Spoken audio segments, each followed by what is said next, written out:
Good morning or good afternoon, everybody. My name is Elisa Baum, and I am Percona's Director of Product Marketing. We'll begin in just a moment, but first I'd like to just conduct a bit of house cleaning.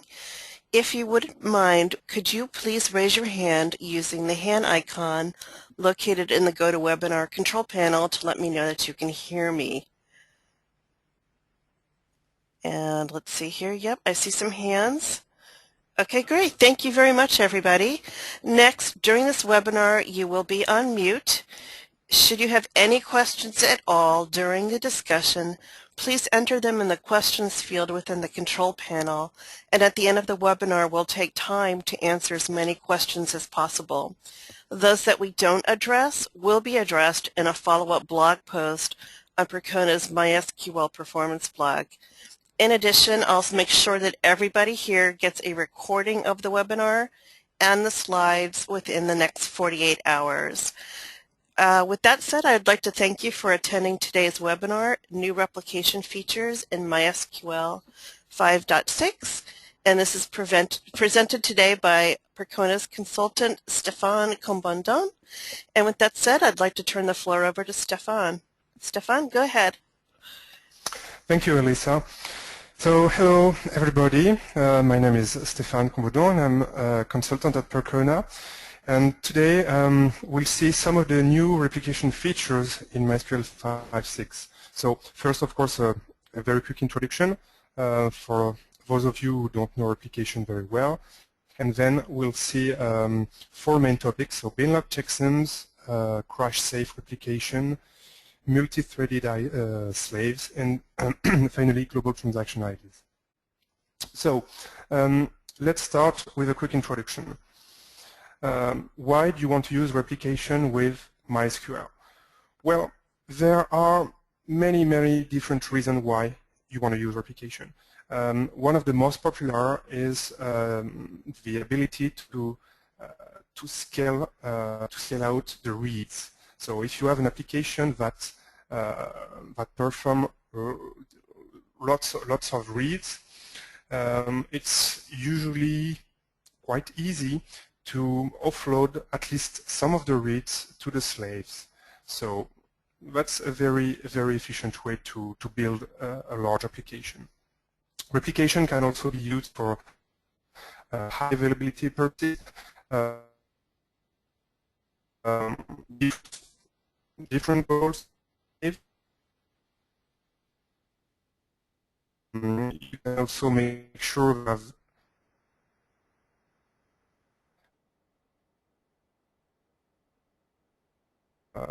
it's easier to recover, etc., etc. You can also have one copy of your data, for instance, in the US, and another copy in Europe. So the possibilities are endless. Slaves can also be useful for backups. So a slave per se is not a backup, but you can, for instance, take a backup on a slave instead of taking the backup on the master, which may be interesting because backup has often some impact on the machine. So on a slave, that can be more efficient. And you can also use replication for testing new versions of MySQL or for grading. You can start by grading a slave first, and then if everything looks well, you can upgrade the master. And you can also imagine many more scenarios where replication can be useful. So now, how does replication work with MySQL? It's quite easy, but it's interesting to know. So we have a master and we have at least one slave. So this is the easiest case. One master, one slave.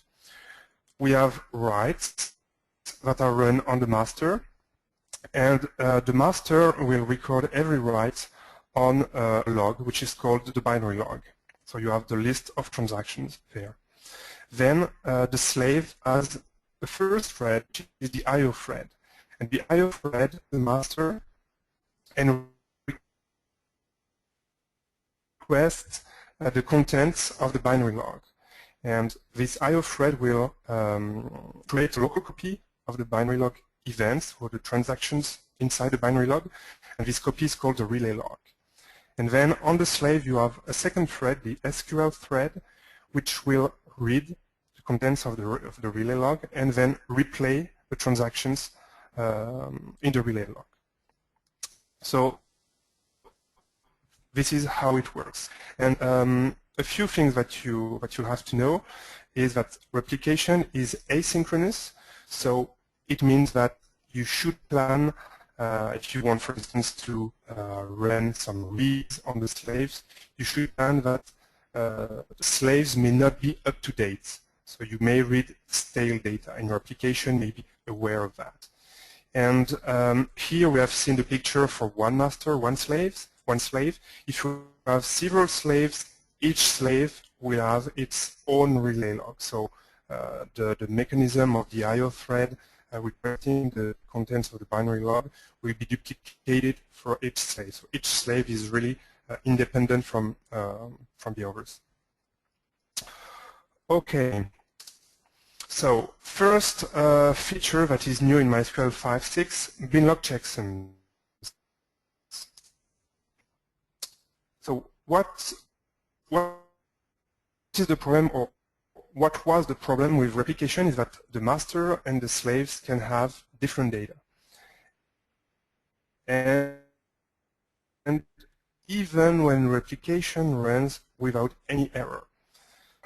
For some of you maybe, but there are many reasons why replication can go off rails. So for instance, you may have non-deterministic queries. So these are queries that can give different results when executed on the same data set. So executed the first time on the master, one result.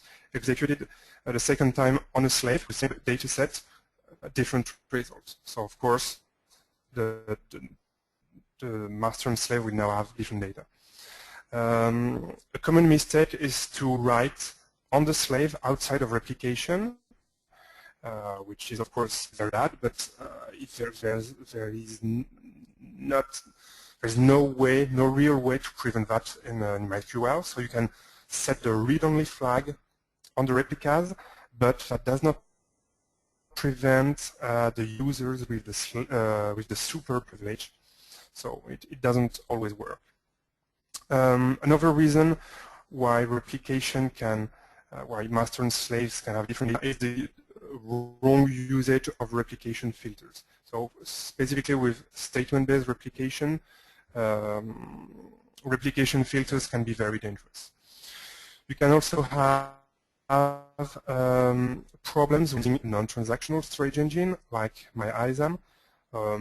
It can be like you're starting a transaction, and in this transaction you're using a table, you're using a MyISAM table, and then you're rolling back the transaction.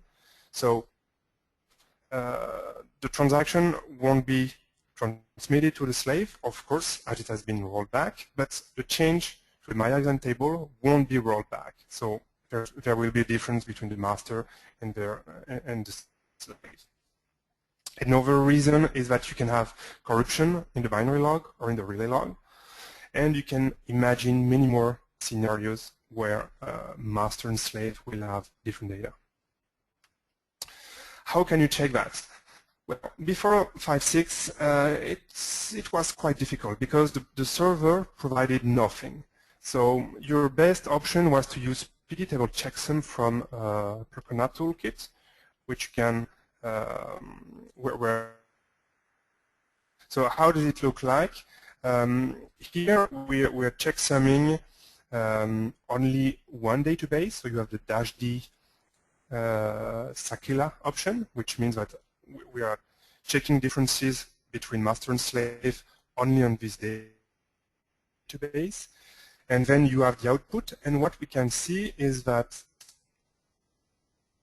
we have a difference. So in the diffs column we have 1, which means that we have a difference, and this is in the Sakila.payment table. So this tool can help you identify where master and slave have different data. So This is the first step, because of course here you know that in this table you have problems, but you don't know where exactly.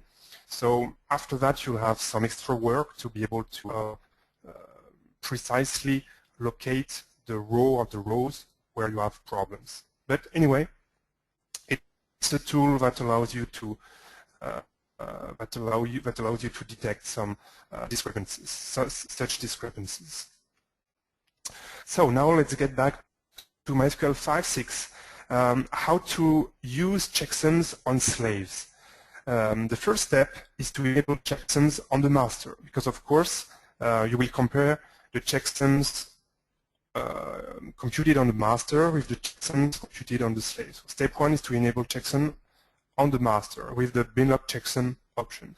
By default, it's already on and set to CRC32, which is the only algorithm available at this point. And then the second step is to enable the checks on the slaves with the slave SQL verified checksum set to on. Again, it's enabled by default. So what happens now when there is a problem? Well, let's say that you have relay log corruption. Then you will run show slave status, and the good thing is that you will see in the last error field that you have an error. The thing that is a bit disappointing is that the error message is not very clear. At least it's very verbose. So it says, okay, you have an error, but it can be because the master's binary log is corrupted, the relay log is corrupted. This may be a net problem, etc., etc. So this is not very specific. A bit better, you can use MySQL Binlog. So MySQL Binlog -- verify Binlog checksum, and then you pass the relay log to MySQL Binlog, and then you have an error, which is, in my opinion, much better, which says even CRC check failed. So most likely this is an event corruption. Okay, we have a relay log corruption. So that's good. How can you enable checksums on the master? So the goal of the checksums on the master is to be able to detect binary log corruptions. In this case, you will set master verified checksum equals on. This is good, but for me the disappointing thing is that even when this setting is set to on, it won't prevent you from writing to a corrupted binary log file. So, okay, if you test the binlog file manually with, for instance, show binlog events, MySQL will say, you have an error, you have a problem. Okay, so this is good, but unfortunately, it doesn't prevent you from writing to this corrupted. To recap, what are the limitations of this feature? If we refer to the previous list, the list of what can go wrong with replication, we had a list of things, and well, the checksums that I presented only help in one scenario. It only helps when you have binary log or relay log corruption. So it doesn't help, for instance, if you have a non-deterministic query. It doesn't help if you use the replication filters in a wrong way, etc., etc. So this is good, but this is not a feature that will make replication safe. Another limitation is that it has a CPU overhead, because of course you're doing more work, you're computing checksums.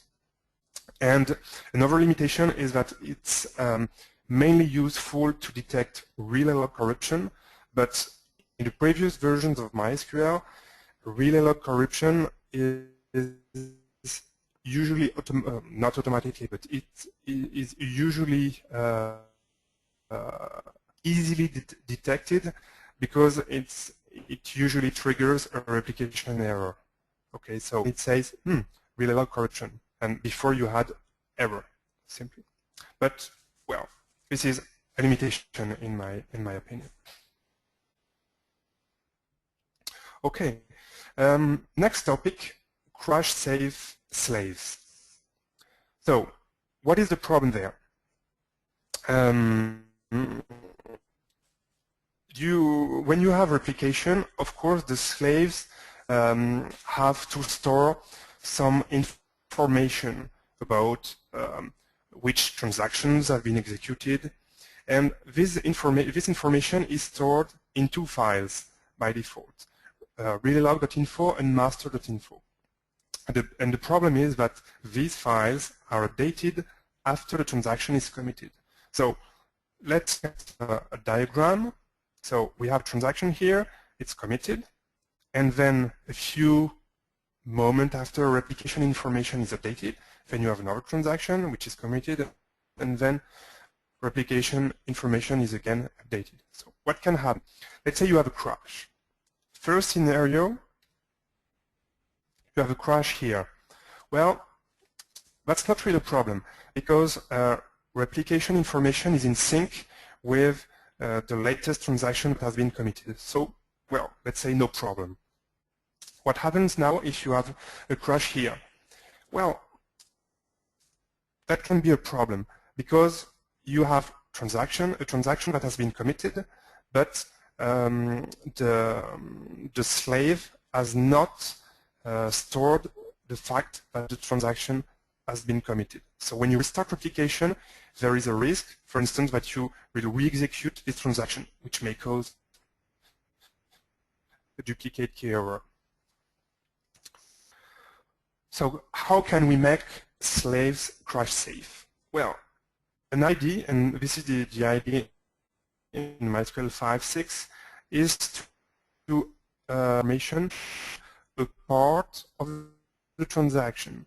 So now, instead of having transaction which commits and then the replication information update, you encapsulate the replication information update inside the transaction. So this is how it will look like. Now, what happens if you have a crash right there? Well, this is no longer a problem because that means that the whole transaction will be rolled back. So there will be no inconsistency between the state of the data and the replication information. So this is how it works. Now, how do you enable that? You will. So to change, what are the settings to change for to enable crash safe slaves? You will need three settings. The first one are, let's say, quite obvious when you look at the documentation.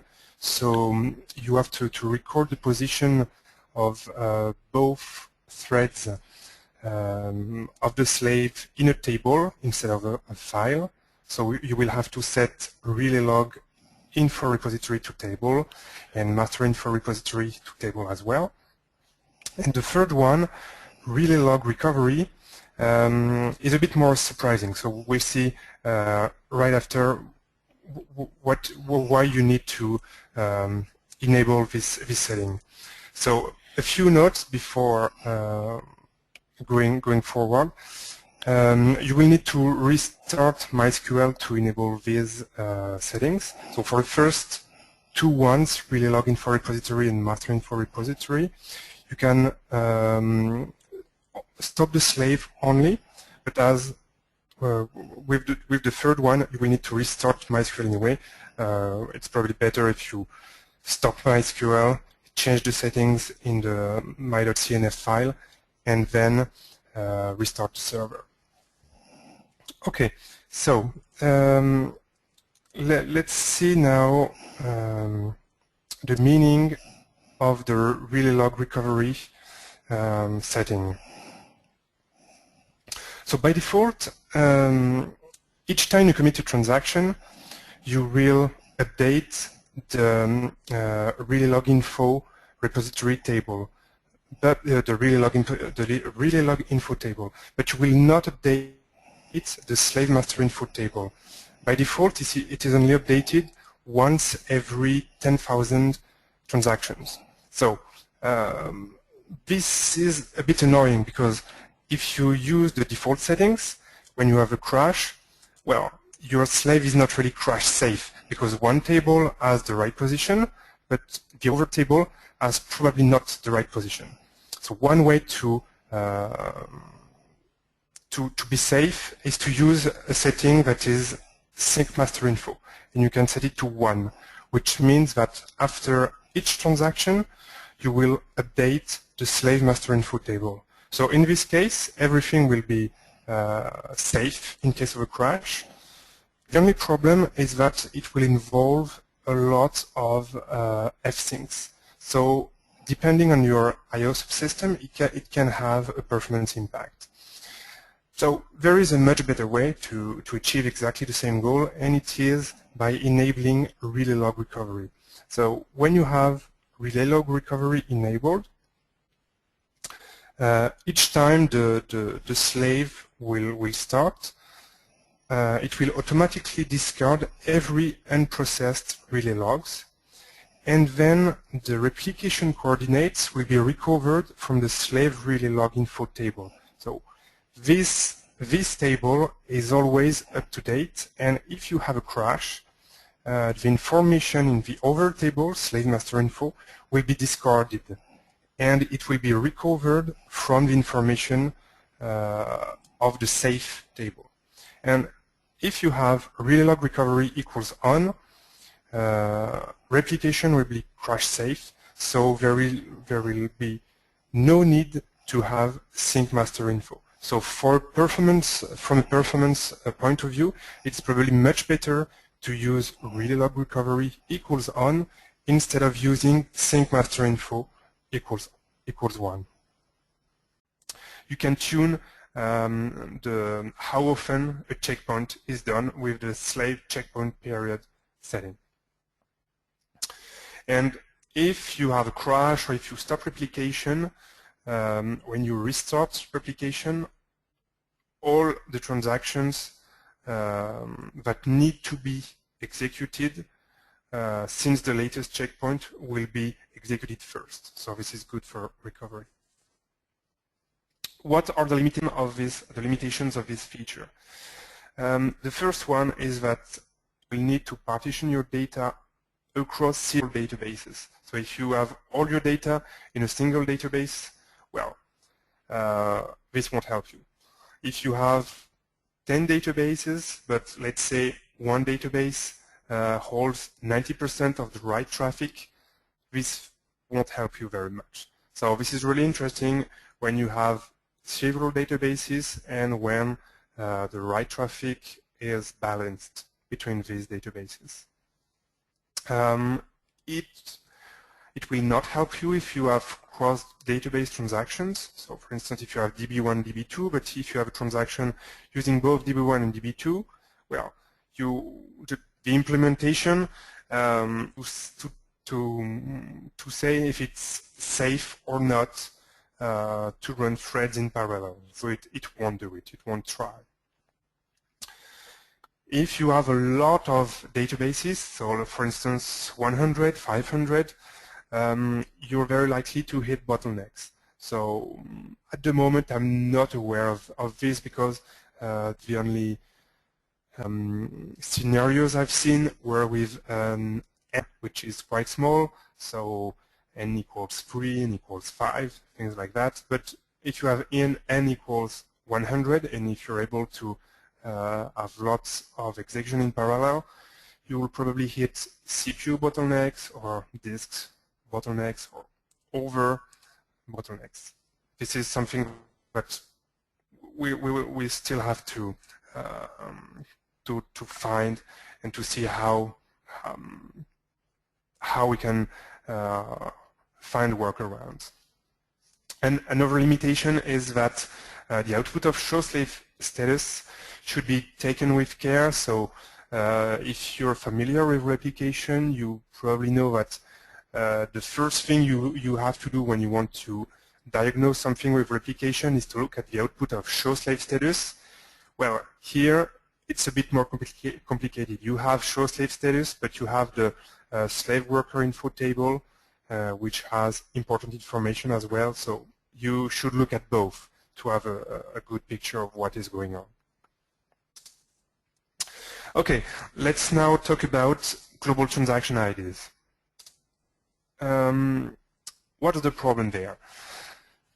So a common thing that you have to do with replication is to reconfigure replication. So for instance, you have one master, 10 slaves, the master crashes, okay, so you will promote one of the slave, let's say slave number 1 to be the new master, but the problem is that slave number 2 to slave number 10 are not slaves of the new master. So you have to reconfigure replication on every other slave to inform them that they have a new master. And this is not easy because if you have the same event on slave 1 and on slave 2, it's very, very likely that they will have different position in the binary log. So if you have an event with position, let's say 100 on the master, on the old master, well, on slave 1, it may be position 200 and then in a different binary log file. So reconfiguring replication, that can be done, but that may be hard, and this is very tedious and error prone. And specifically when you have a crash, you want to do things as quickly as possible, and this is when you have the most opportunities to make mistakes. So let's look at a picture. Here we have a master, slave 1 and slave 2, and we have slave 3, which is a slave of slave number 2. And let's say that we have the same event, which on the master is on the binary log file number 3 and at position 10,290. Well, on slave number 1, if the binary log is enabled, you will have another binary log file, another position. On slave 2, again another file, another position, and in the relay log of slave number 3, again another position. So same event, but different offsets, different positions everywhere. So now let's say that you want to reconfigure replication on slave 3 and make it a slave of, let's say, slave number 1. What should you do? Well, the first thing is to look at the last executed transaction on this server. So you can find it on the relay log, and you can also find very easily the corresponding position of this event on the master of slave 3, which is slave 2. But as we saw, on slave 1, you will have another position. So what should you do? Well, you should have a look at manually look at the binary log files of slave 1 and look for the transaction, the last transaction executed on slave 3. And when you find it, well, you can find the right binary log file and the right binary log position, and then you can reconfigure replication. But this is not very easy. For instance, if you have lots of identical transactions that are executed, it may be difficult to be 100% sure that you have identified the right transaction. So reconfiguring replication, okay, that's possible, but that's not easy. So now let's look at global transaction IDs. First, what is a global transaction ID? It's simply a unique identifier of a transaction, and it's unique across all servers in a replication topology.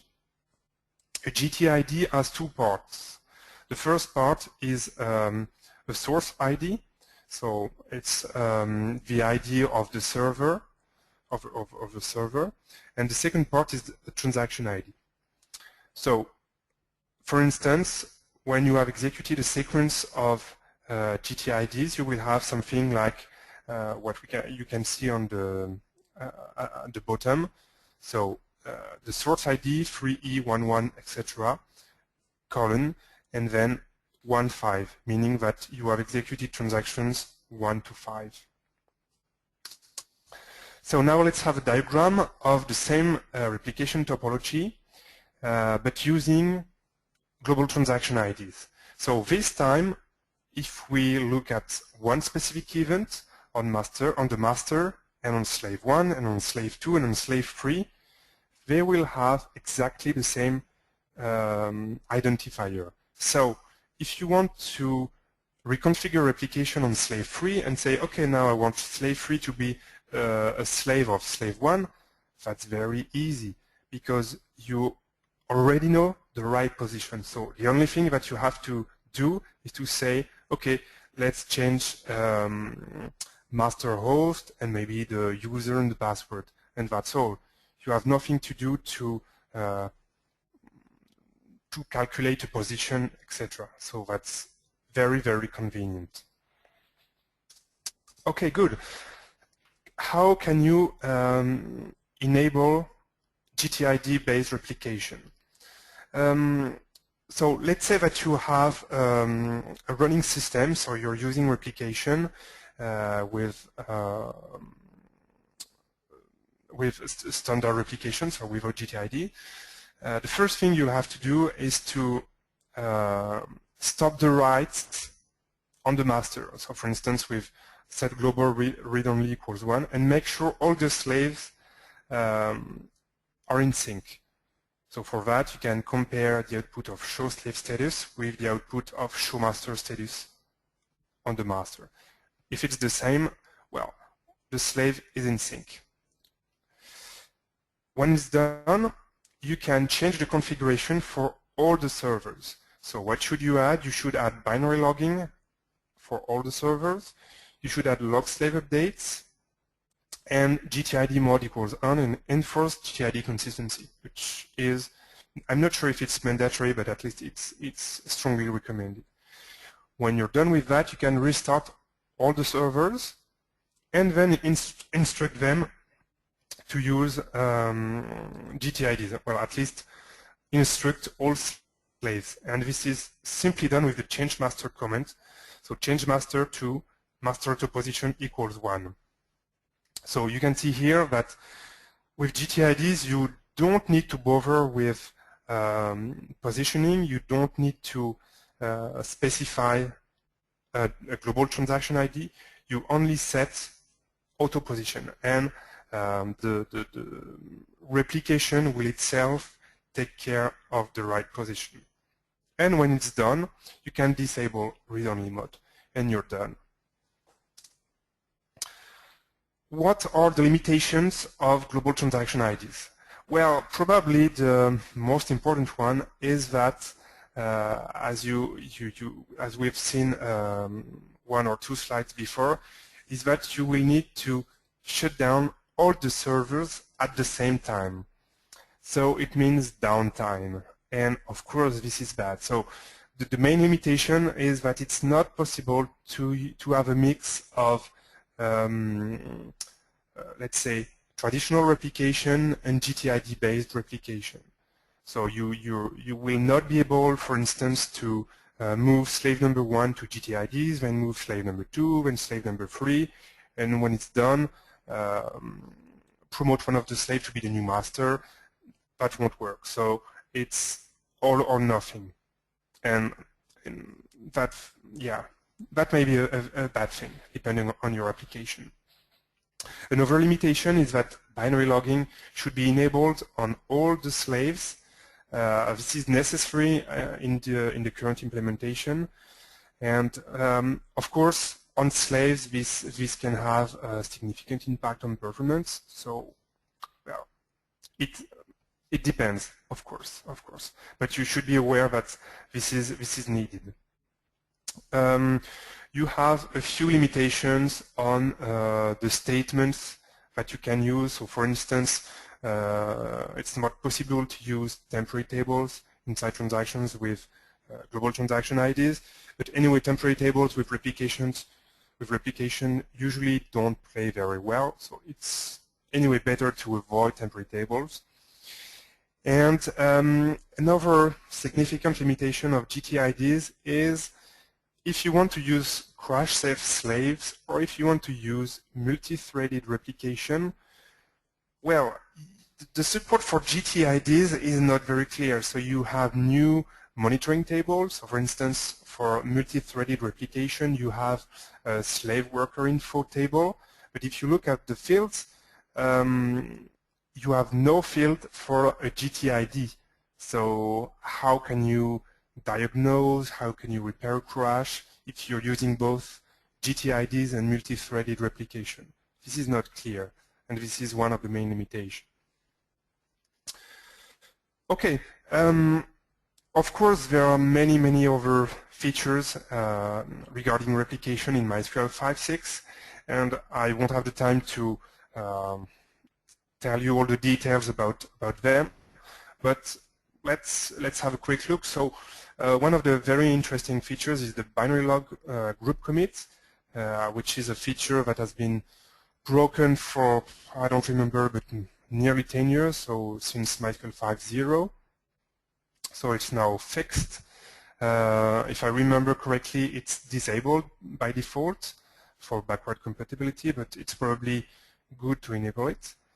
You have an optimized row-based replication, which can be, for instance, interesting if you have text fields, blob fields.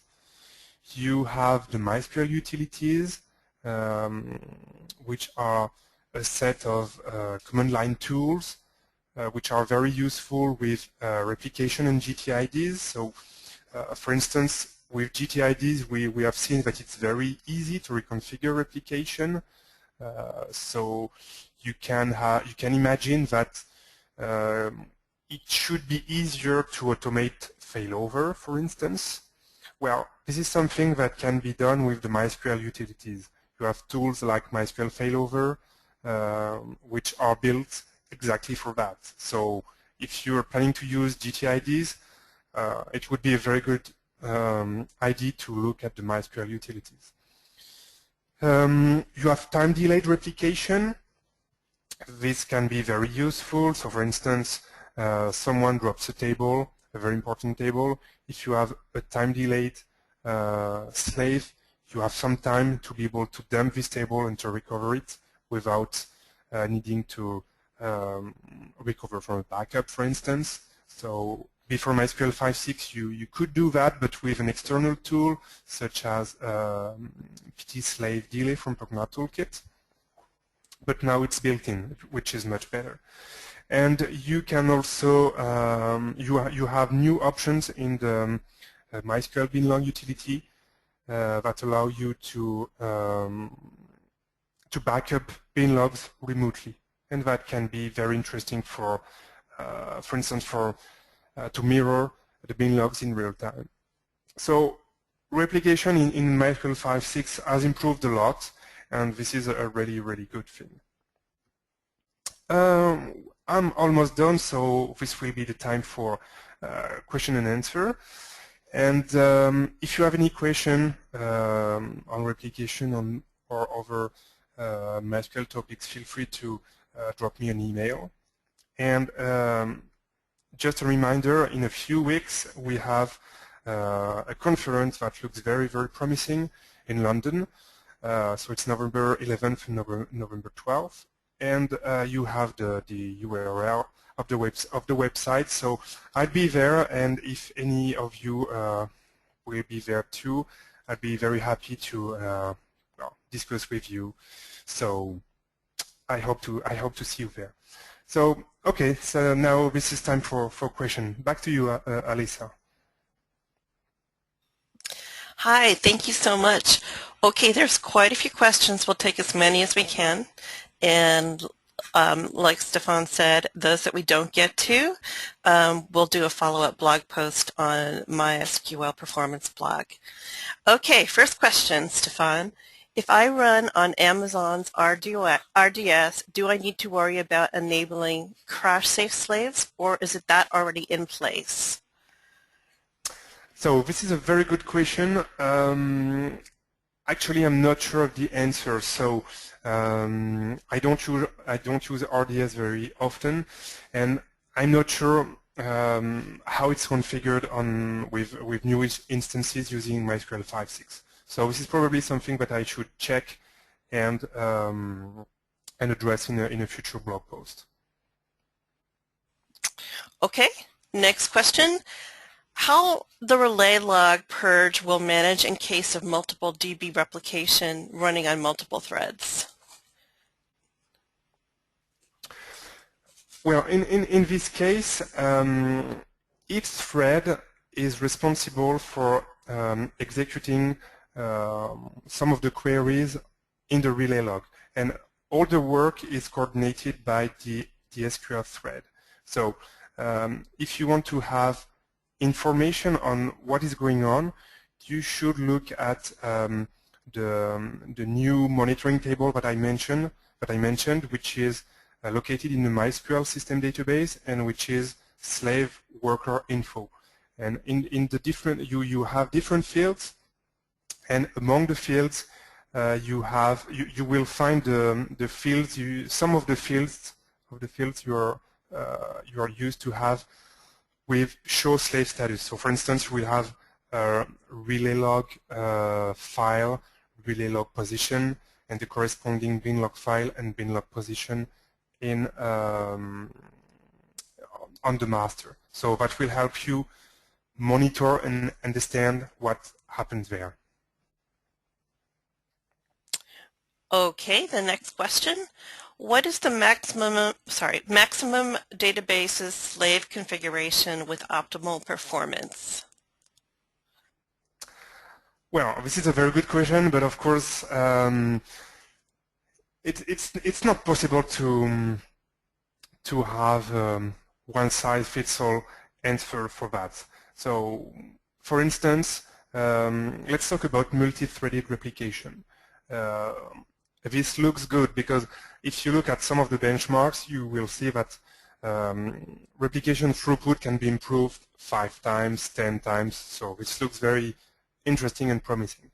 The problem is that it's really application dependent. So as I mentioned, if you have 10 databases and if only one is responsible for 90% of the write traffic, you will not benefit from this feature.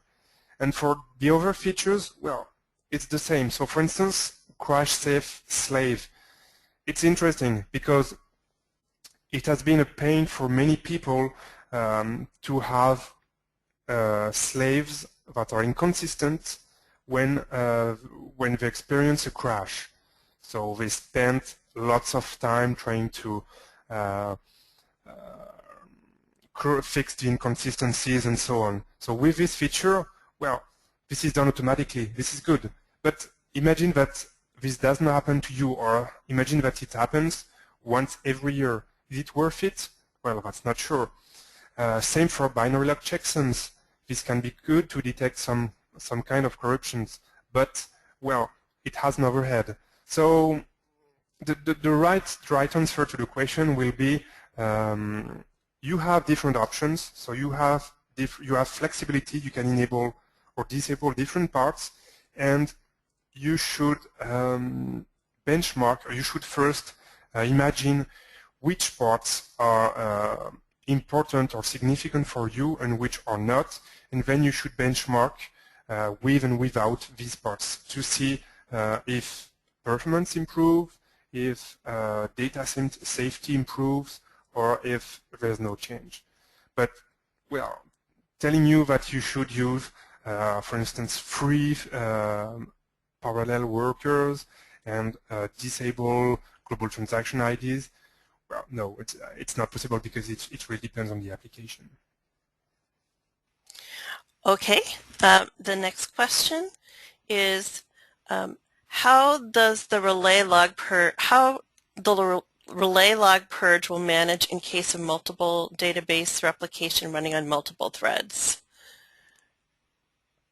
Well, I think it's the we already answered that question.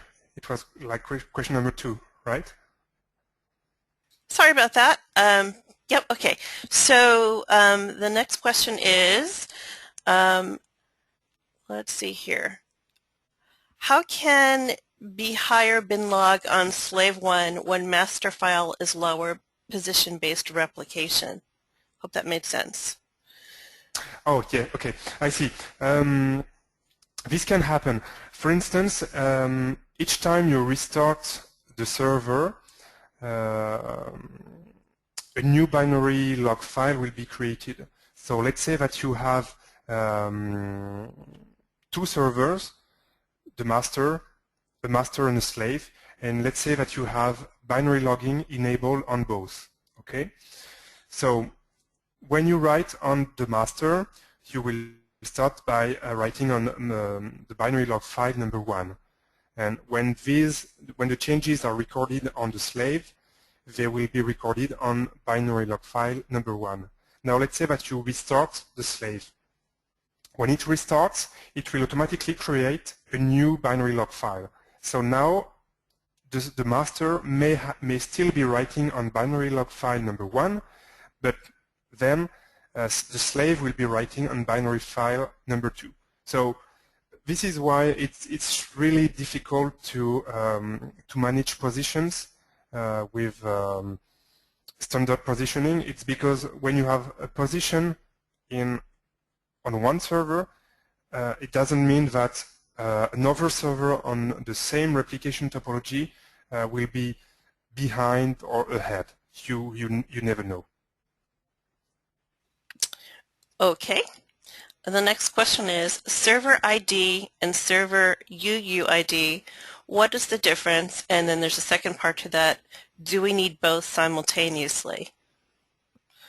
Yeah, that's a good question. So server ID has been there for a very long time. So this is what you needed to have to turn on replication. So a server ID, a unique server ID for each server, and now you also have a server UUID, and this is an identifier of the server, but it's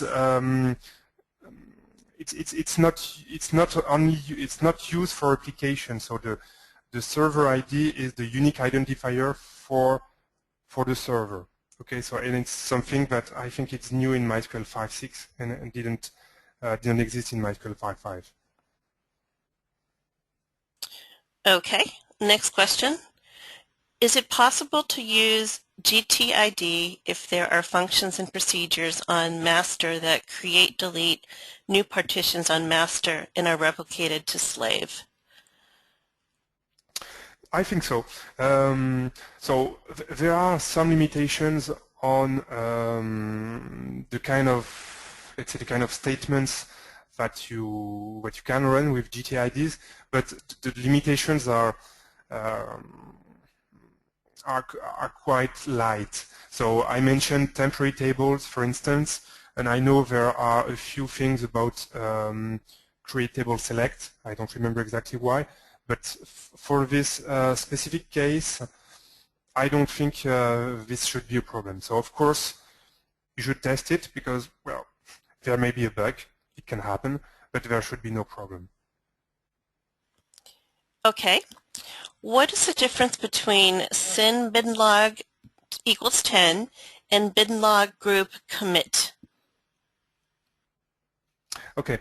The sync binlog option means that each time you write to the binary log, you will flush the write to the disk. So you make sure that the write is persistent. By default, you have sync binlog equals 0, which means that each time you write to the binary log, you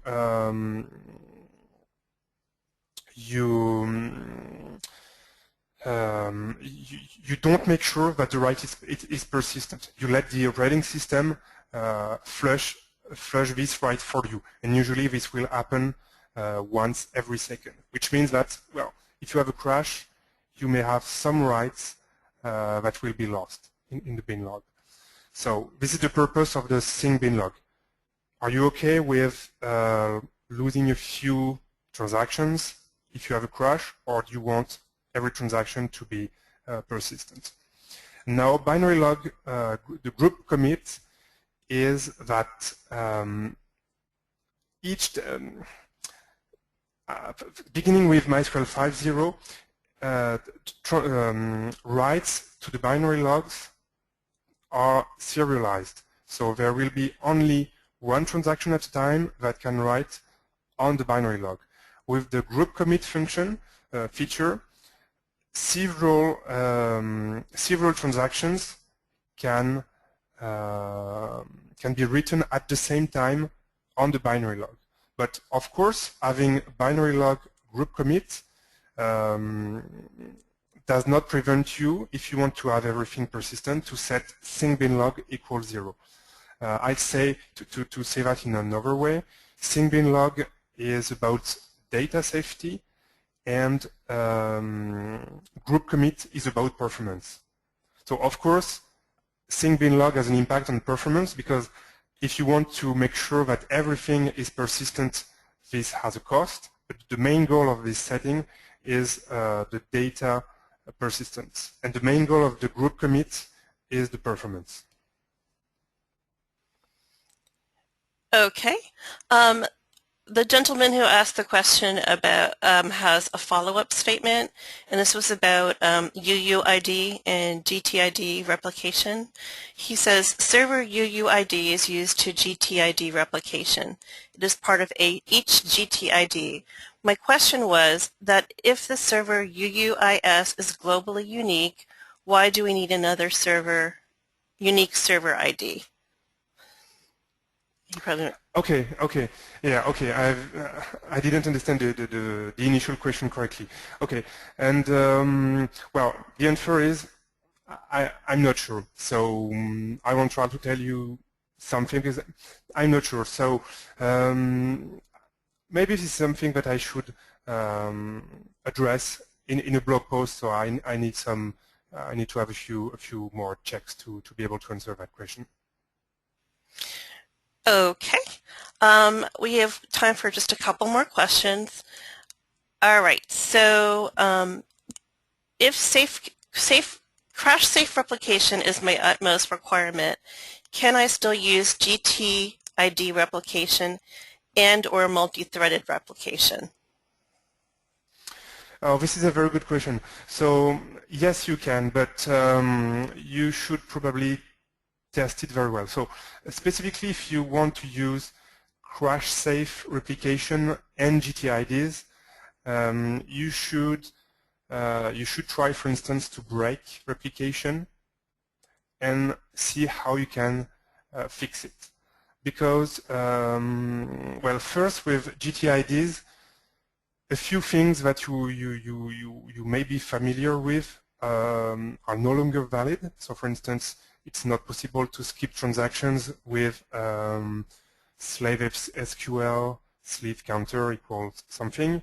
You have to inject an empty transaction, so it may look weird in the beginning. And the second thing is that when you're using a crash-safe replication, you have two new tables. I don't remember the name, relay log info repository and master info repository or something like that. And in these tables, you won't find any reference to a GTID. So the only position that you will find there is the binary log file and the binary log position. So if you have a crash and if you want to make sure that you have GTID number 100, for instance, well, this is not easy with this table. So the answer is yes, you can use crash-safe slave and GTIDs, but make sure to test correctly to be able to fix replication in case of errors. Okay, and the last question of today, and there are several more, which, by the way, Stefan will address in a follow-up blog post, is what will happen if GTID is used in a transaction that creates a temporary table is run on the master? Oh, this is a good question. So You should check the manual for that, so it's very clearly stated, and I don't remember if you will have a replication error or if the master will not accept the write. I'm not sure of that. So again, I can do that in the blog post, but you can very easily find that on in the manual on the pages talking about GTID replication. Okay, well, that ends today's webinar. I hope that everybody enjoyed. Stefan, thank you so much for your time today, as well as everybody else who has joined us. Have a wonderful evening, morning, afternoon, depending on where you're listening from. And I hope to see you again on our next webinar, which is the first week in November. And everyone have a wonderful day, evening, or morning.